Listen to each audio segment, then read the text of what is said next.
Book-1, AstraDarsana-The Tournament. The scene of the epic is the ancient kingdom of the Kurus, which flourished along the upper course of the Ganges. And the historical fact on which the epic is based is a great war which took place between the Kurus and the neighboring tribe, the Panchals, in the 13th or 14th century before Christ. According to the epic, Pandu and Dhritarashtra, who was born blind, were brothers. Pandu died early, and Dhritarashtra became king of the Kurus, and brought up the 5 sons of Pandu along with his 100 sons. Yudhishthira, the eldest son of Pandu, was a man of truth and piety. Bhima the second was a stalwart fighter, and Arjun, the third son, distinguished himself above all the other princes in arms. The 2 youngest brothers, Nakul and Sahadev, were twins. Duryodhana was the eldest son of Dhritarashtra and was jealous of his cousins, the sons of Pandu. A tournament was held, and in the course of the day a warrior named Karna, of unknown origin, appeared on the scene and proved himself a worthy rival of Arjun. The rivalry between Arjun and Karna is the leading thought of the epic, as the rivalry between Achilles and Hector is the leading thought of the Iliad.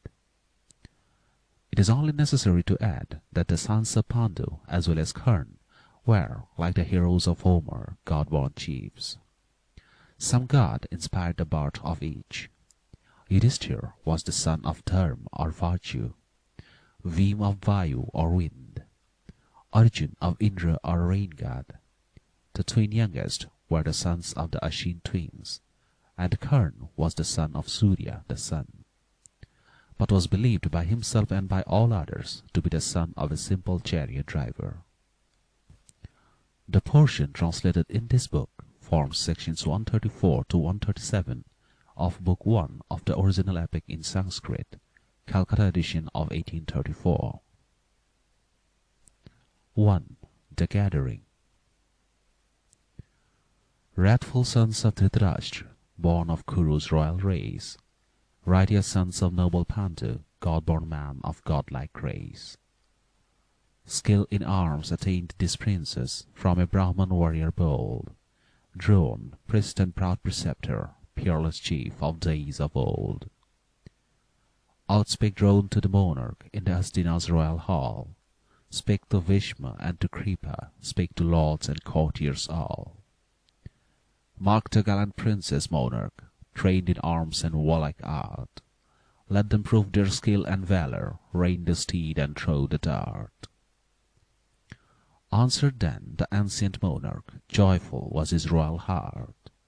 Best of Brahmins and of warriors, nobly hast thou done thy part. Name the place and fix the moment, hold a royal tournament. Publish wide the laws of combat, publish far thy king's consent. Sightless roll these orbs of vision, dark to me is noonday light. Happier man will mark the tourney and the peerless princes fight. Let the good and wise Vidur serve thy mandate and be haste. Let a father's pride and gladness fill this old and cheerless breast. Then the good and wise Vidur unto his duties bound, Drone, blessed with skill and wisdom, measured out the thorny ground. Clear of jungle was the meadow, by a crystal fountain graced. Drona on the lighted altar, holy gifts and offerings placed. Holy was the star auspicious, and the hour was calm and bright. Man from distant town and hamlet came to view the sacred rite.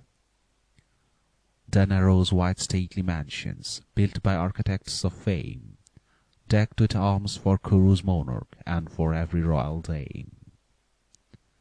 And the people built their stages, circling round the listed green, and the nobles with their white tents graced the fair and festive scene. Brightly dawned the festal morning, and the monarch left his hall, Bhishma and the pious Kripa with the lords and courtiers all.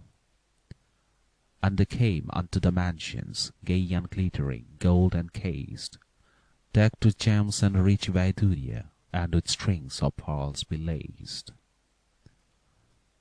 Fair Gandhari, queen of Kuru, Pritha, Pandu's widowed dame, ladies in their gorgeous garments, maids of beauty and of fame, mounted on their glittering mansions, where the tints harmonious blend, as on Meru's golden mountain, queens of heavenly gods ascend. And the people of the city, Brahmins, Vaishyas, Kshatriyas of old, man from stall and loom and anvil, gathered thick, the young and old.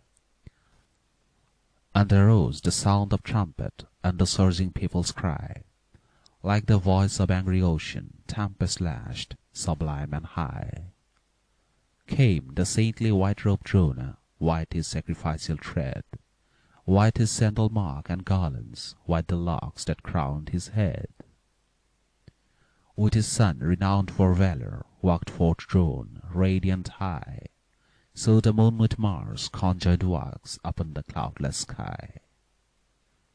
Offerings to the gods immortal, then the priestly warrior made, Brahmins with their chanted mantra, worship and obeisance paid.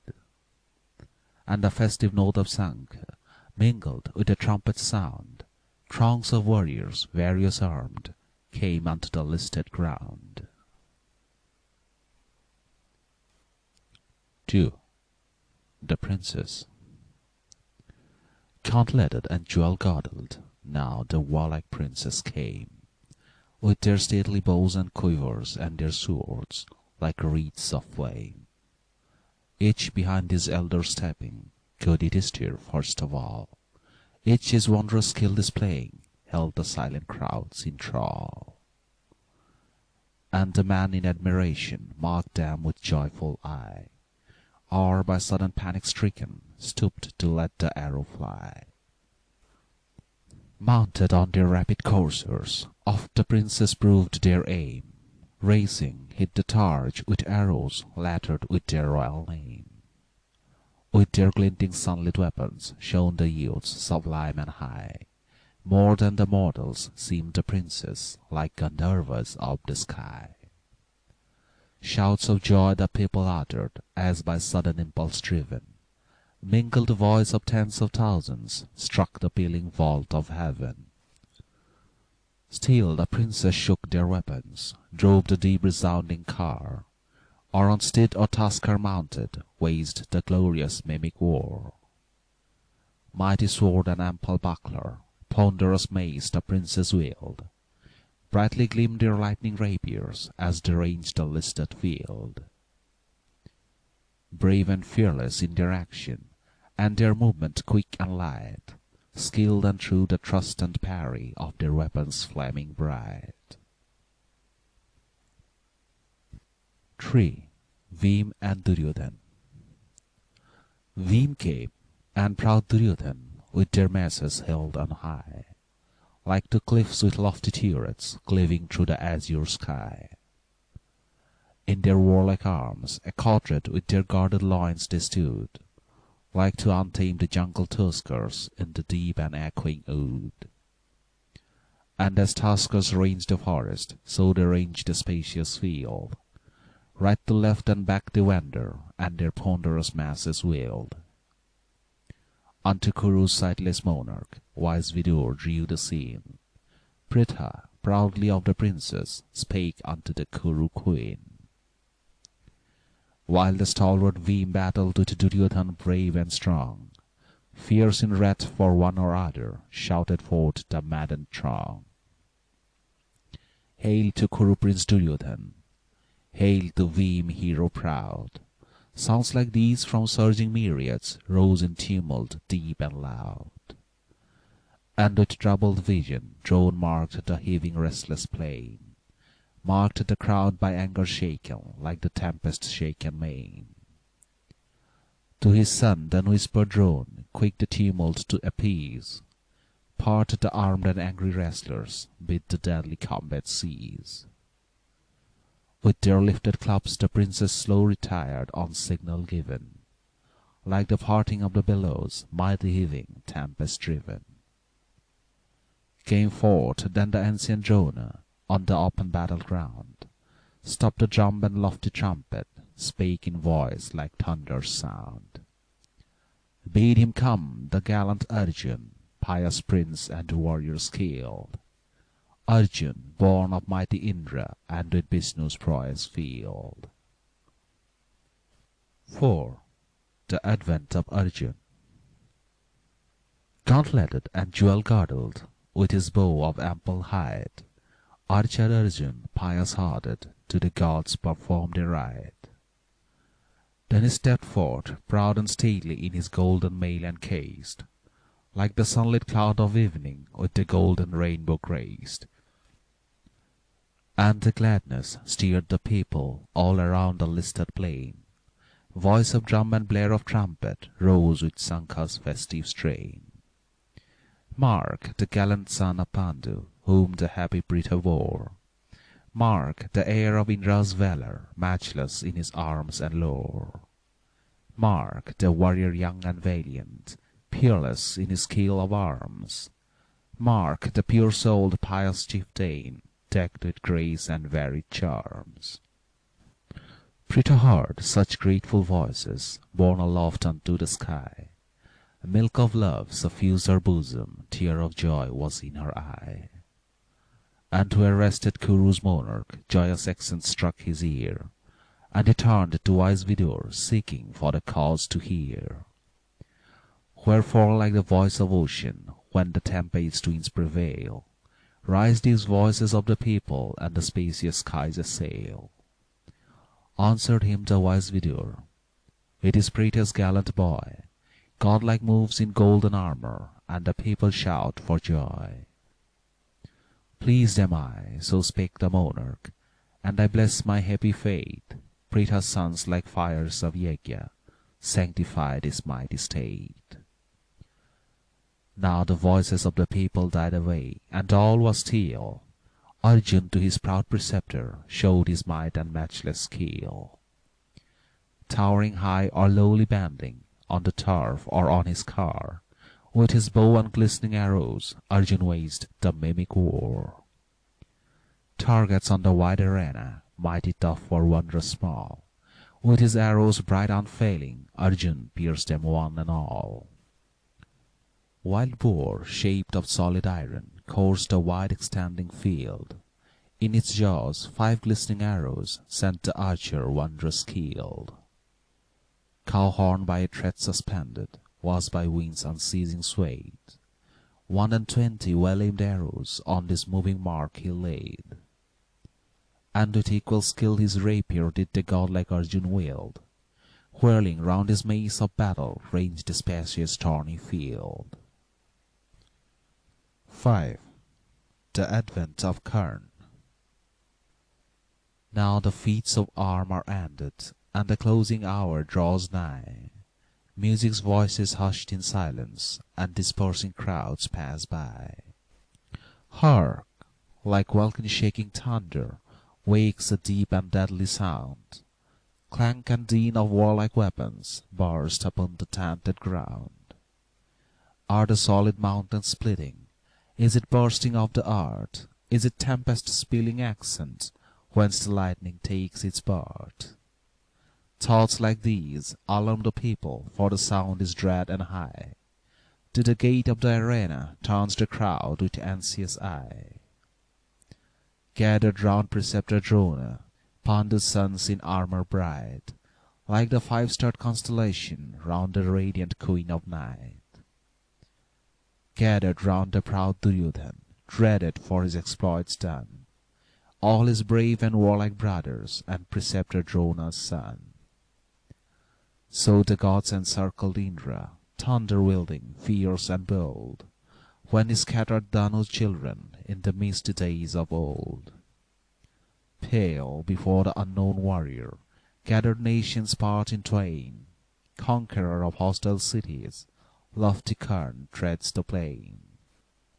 In his golden mail accoutred, and his rings of yellow gold, like a moving cliff in stature, armed comes the chieftain bold. Pritha, yet unwedded, bore him, peerless archer on the earth, portion of the solar radiance, for the sun inspired his birth. like a tusker in his fury, like a lion in his ear, like the sun in noontide radiance, like the all-consuming fire.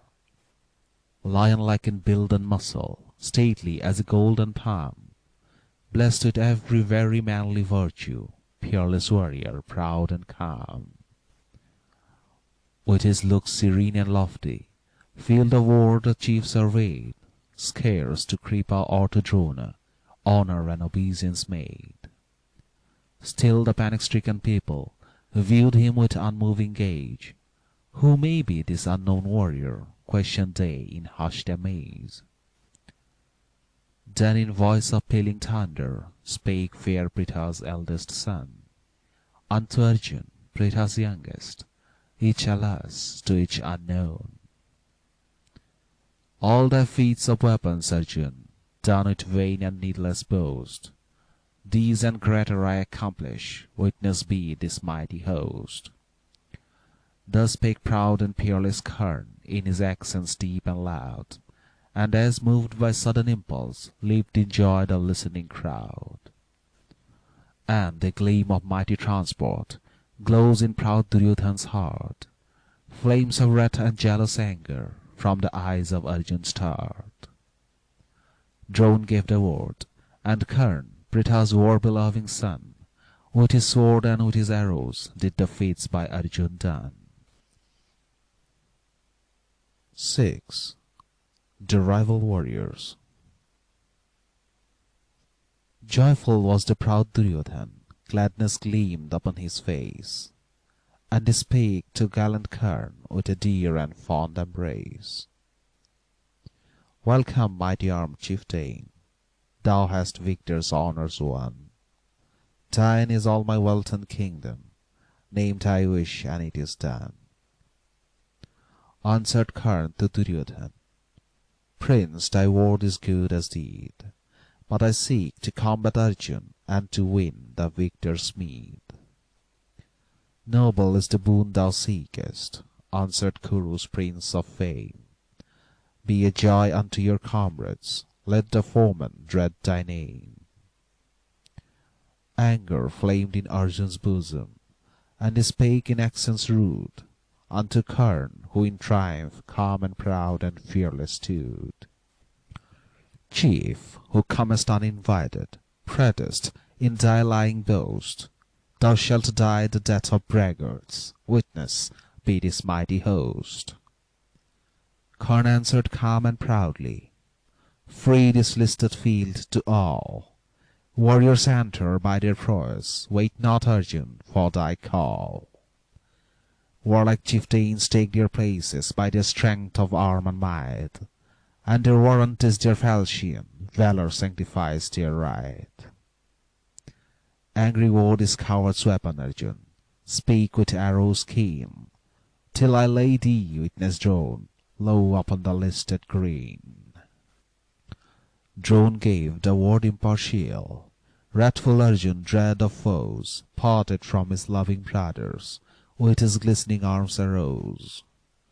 Karn clasped the Kuru princes, parted from them one and all, with his bow and ample quiver, proudly stepped the warrior tall.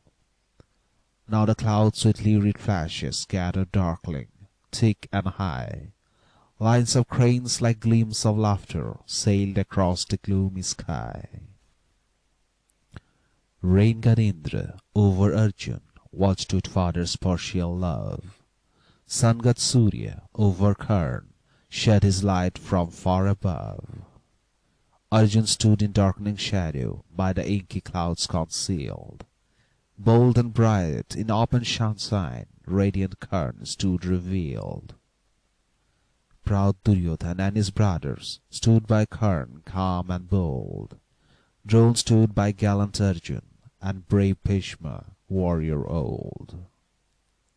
Women too with partial glances viewed the one or other chief, but by equal love divided, silent Pritha swooned in grief.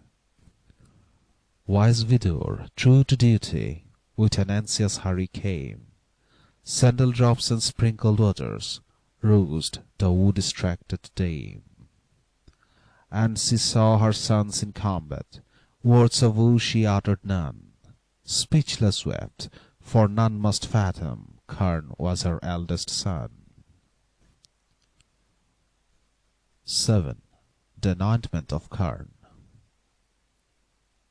Crested Kern, helmed Arjun, proudly trod the spacious green. Kripa, skilled in herald's duties, spake upon the dreadful scene. This is helmet-wearing Arjun, sprung of Kuru's mighty race, Pandu's son and born by Pritha, prince of oath and warlike grace. Long-armed chief, declare thy lineage, and the race thou dost adorn. Name thy mother and thy father, and the house that saw thee born. By the rules of war, Prince Arjun claims his rival chief to know. Princes may not draw their weapon against a base and nameless foe. Kern, silent, heard this man's aid, but his bard could not proclaim. Like a raindrop-pelted lotus, bent his humble head in shame. Prince Hurakan, cried Duryodhan, not the man of birth alone, warlike leader of his forces, as a prince and chief we own. Kern by his warlike valor is of crowned kings the peer. Kern shall be crowned monarch, nations shall his mandate hear. Forth they brought the corn and treasure, golden coin and water jar. On the throne they seated Kern, famed in many a deathful war. Brahmans chanted sacred mantra, which the holy books ordain, and anointed Kern monarch, king of Anga's fair domain. And they raised the red umbrella, and they waved the jory fan. Blessings on the crowned monarch, honor to the bravest man. Now the holy rites accomplished, in his kingly robes arrayed, Kern unto Prince Duryodhan thus in grateful accents prayed. Gift of kingdom, good Duryodhan, speak at well thy noble heart. What return can grateful Kern humbly render on his part? Grant thy friendship, cried Duryodhan, for no other boon I crave. Be Duryodhan's dearest comrade, be his helper true and brave. Be it so, responded Kern, with a proud and noble grace, and he sealed his loyal friendship in a dear and fond embrace. 8. The Chariot Driver. Wet with drops of toil and languor, lo, a chariot driver came. Loosely hung his scanty garments, and a staff offheld his frame. Kern, now a crowned monarch, to the humble charioteer bent his head, still moist with water, as unto a parent deer. With his scanty cloth the driver sought his dusty feet to hide, and he hailed the gallant Kern as his son and as his pride. And he clasped unto his bosom crowned Kern's noble head, and on Kern's dripping forehead fresh and loving teardrops said, Is his son of chariot driver? Doubts arose in Bhim's mind, and he sought to humble Kern with reproachful words unkind. Wilt thou, high-descended hero, with a Kuru cross thy brand? But the goad of cattle-drivers better suits, my friend, thy hand. Wilt thou, as a crowned monarch, rule a mighty nation's will, as the jackals of the jungle sacrificial offerings steal? Quivered Kern's leaves in anger, word of answer spake he none, but a deep sigh shook his bosom, and he gazed upon the sun. 9. Close of the day. Like a lordly tasker rising from a beauteous lotus lake, rose Duryodhan from his brothers, proudly thus to Bhim spake. With such insults seek not Bhim, thus to cause a warrior grief. Bitter taunts but ill befit thee, warlike tiger-waisted chief. Proudest chief may fight the humblest, for like river's noble course, noble deeds proclaim the warrior, and we question not their source. Teacher drone, priest and warrior, owns a poor and humble birth. Kripa, noblest of Gotham, springeth from the lowly earth. Known to me thy lineage Veem, thine and of thy brothers four. Amorous gods your birth inspired, so they say, in days of yore. Mark the great and gallant Kern, decked in rings and weapons fair. She dear breeds not lordly tigers in her poor and lowly lair. Kern comes to rule the wide earth, not fair Anga's realms alone, by his valor and his weapons, by the homage which I own. And if prince or armed chieftain doth my word or deed gainsay, let him take his bow and quiver, meet me in a deadly fray. Loud applauses greet the challenge, and the people's joyful cry, but the thickening shades of darkness fill the earth and evening sky. And the red lamp's fitful lustre shone upon the field around. Slowly with the peerless Kern, proud Duryodhan left the ground. Pandu's sons with warlike drone marked the darksome close of the day, and with Kripa and with Bhishma homeward silent bent their way. Arjun is the gallant victor, valiant Kern has won the day. Prince Duryodhan is the winner, various does the people say. By some secret sign apprised, Britain knew her gallant boy, saw him crowned king of Anga with a mother's secret joy. And with greater joy Duryodhan fastened Kern to his side, feared no longer Arjun's prowess, Arjun's skills of arms and pride. Even Yudhishthir reckoned Kern mightier warrior on the earth, half misdoubted Arjun's prowess, Arjun's skill and warlike worth. End of Book 1.